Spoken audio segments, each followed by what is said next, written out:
What's up guys, NepentheZ here and welcome back to another episode of Shooting for Silverware. Today guys, I have built a Bundesliga team. It's in the 4-2-2-2 formation, a formation that I don't really enjoy and I'm not all that familiar with, and the reason why I did it with this formation is because I want to expand, I want to try new shit. You guys always give me grief for using the 5-2-2-1 and you give other YouTubers grief for using the 3-5-2 constantly, so I want to use a formation I'm not particularly fond on, and I've built a team where only one of the players have I used extensively and the rest of them I've either never ever used or used just a couple of times, so it's going to be real interesting for me to see what kind of team we get and how far we can get in the Gold Cup.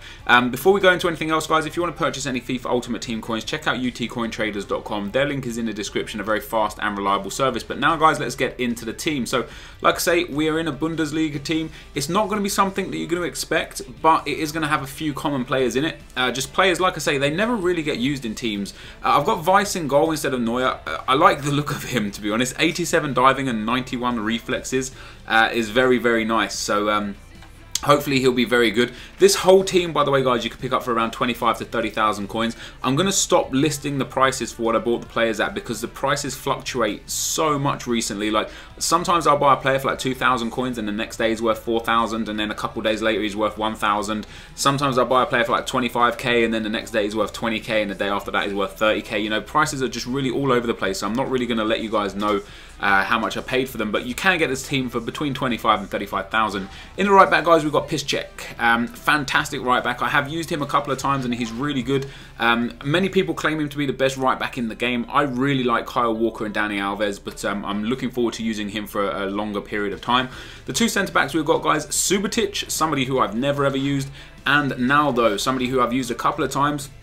Naldo obviously has high attacking work rate, but 74 pace, 81 defending, 78 heading, and Subotic with his 72 pace, 79 defending, and 82 heading. A nice pair of defenders. I was going to use Hummels, but I decided to go for Subotic instead of Hummels, just because I really wanted to mix this team up and just use players that just aren't really used all that often. In at left back guys, I've got Alaba, somebody who again I've used a couple of times. Really, really strong left back. I do prefer Marcelo. I don't know why, I just do. But Alaba's a really strong player. And then the two CDMs we got guys is Jones and Jurasek. Now Jurasek is a player who I never ever see in this game, right? But I was looking at his stats and he's got 66 shooting, which isn't really important for a CDM, and he's only got 65 heading, which for a 5'11" player is a little bit shocking. But the rest of his stats are insane. 75 pace, 74 passing, 76 dribbling, 75 defending. For a CDM, that's incredible. Like, so many of the players that we as foot users regard as the best are the players with the most well-rounded attributes. Like David Luiz card has got like 70s everywhere, a few 80s.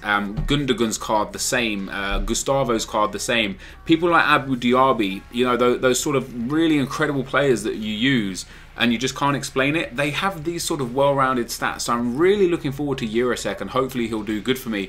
And Jones is another one who's got really similar stats like that. 78 pace, 80 defending and 74 heading for a CDM.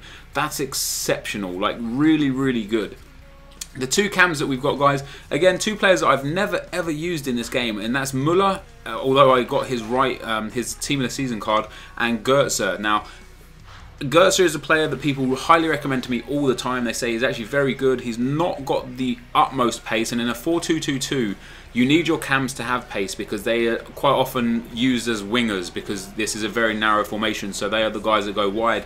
But 82 pace is pretty decent, 89 dribbling is very nice, decent shooting and decent passing, and Müller on the other side has 84 pace and 80 dribbling with 79 shooting and 78 passing and 72 heading. So Müller with the 4-star skill moves and the 3-star weak foot, and then Goetze with the 4-star skill moves and the 4-star weak foot. And then up front guys, last but not least, we've got Svine, a guy that I have used many times. He is a stunning player in this game. I don't know what makes him so good, but he's just got everything about him.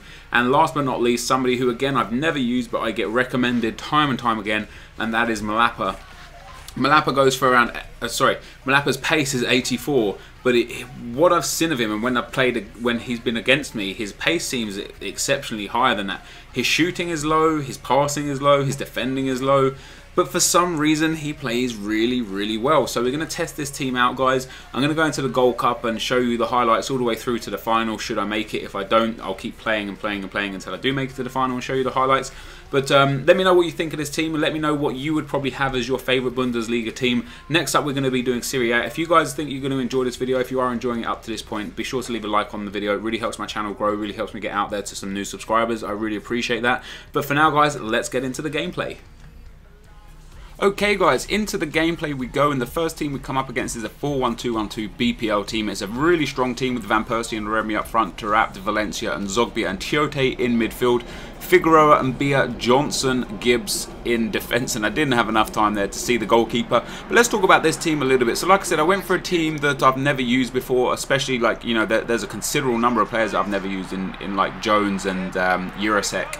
And Jones scores a nice goal for me there straight away, and considering how much I don't like this formation, what I loved about this formation is, once again, just like the last team that we played with, slowing this team down, as Jurasek scores a really nice goal there, slowing this team down and playing a much slower game was awesome. It allowed me to control the possession and control the passing. That I don't know what the work rates of the players are, I didn't really look into it that much, but they felt like they were always in really strong positions, like really good positions, and the two CDMs in Jurasek and Jones often bombed up the field. Like they were always on the edge of the box when I needed them to be. Like they were just really helpful players, and I scored some really nice goals here with a few of the CDMs.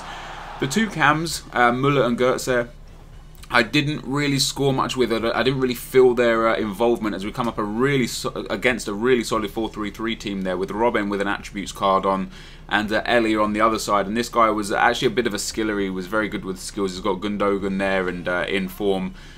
Can't remember his name, Portuguese guy. It will come back to me in a second. But the two cams in Müller and Goetze, I really didn't feel their involvement. I don't know if it's because I'm used to playing with wingers, and I really genuinely don't use cams much. You know, you guys know I use the 5-2-2-1 a lot, and that has just two centre midfielders, no cams. And when I use the 3-5-2, it only has the one cam. And even in the 3-5-2, I feel like the cam gets lost and you know, well, the way that I play anyway, may as well not be there. Get a really lucky break with Malapa there to score. Then we move up to the two strikers. Now everyone knows Svine is a bit of a god. You know, he's got pace, he's got strength, his shooting is just clinical for a guy who's got like 76 shooting. He is a very good player. And then we've got Malapa. Now, when I first looked at Malapa, I was kind of like, I don't see the big deal about this guy. You know, Japes made a video on him a long time ago, or made a team and had him in the team, and was kind of like, you know, this guy is a god. And I really didn't understand what all the hoo-ha was about. You know, I've used a few silvers in FIFA 13, not as many as in FIFA 12, but I've used a few silvers in FIFA 13. Train! And, train! And with those silvers that I've used, I've not really liked silvers too much. You know, I've used Maicon Liete, Danilino, Agbonlahor, Mayuka, and of all of them, Mayuka was my favourite, and I don't know if that's because of his 5-star weak foot or because of his strength, but in general, he has been my favourite silver this year. But Malapa is unreal. Like this corner, for example, here, he bullies his way past two defenders to win that header and then scores from it. He is an absolute tank up front. He doesn't have the quickest pace or the best acceleration, and his shooting stats aren't great on the card, but the guy feels insane. He feels immense. Like, he feels like a genuine tank, you know, and it makes me wonder or question like the difference between what's the actual difference between, for example, 86 shooting and 76 shooting. I know there's like 10 points there, but how much does it really affect it in game? Because this is Ultimate Team, this is based around having fun and arcade modes and so on and so forth. So how much difference does those 10 points make? And if that's the case, does that kind of maybe give a reason as to why the lower rated golds are just as good, if not better in some cases, than the higher rated gold, you know? Because let's take Podolski, for example, 87 pace, 87 shooting. He's very good, but you would take Svine over him if you had to pick, well, for me anyway, if you had to pick between the two players, I would take Svine over Podolski. I find him a lot better. I find him more rapid. I feel like his shooting is better. And it just makes me think, like, although he's got 87 shooting, that 87 shooting is made up of things like volleys, long shots, finishing. I think that's it, actually. Volleys, long shots, finishing. Maybe like technique and a few other things. and heading. And I just think, like, okay, so maybe his shooting is 87, but what if his volleys are like 99? They're not. But what if his volleys are 99 and his long shots were 99, but his finishing was, say, 50, right? And that, in that instance, like, you're going to get someone who's got, like, a shot power is the other thing that makes it up. You're going to have someone who's got really, really good attributes in kind of a game mode where you don't really use them. Like, volleys aren't really used too much in Ultimate Team. So maybe, like, some of the stats on some of the good players on some of the big cards are completely bulked just because of the way the stats are actually built. But that's some food for thought anyway, guys. But overall, I really, really enjoyed this team. The defense is solid. I would change out Subotic and I can't remember who the other centre-back I had was, but I would change them out for Santana and Hummels or something like that. Santana and Naldo. I think I actually had Naldo. But overall, guys, the team is awesome. I recommend you go and buy this team and try it out. I ended up winning the cup. The guy rage quit in the final there. We are at the end of the video, guys, so if you are enjoying this, be sure to leave a like, rating, comment, and subscribe to my channel if you haven't already. And yeah, thank you guys, as always, very much for watching, and I will see you next time. Peace!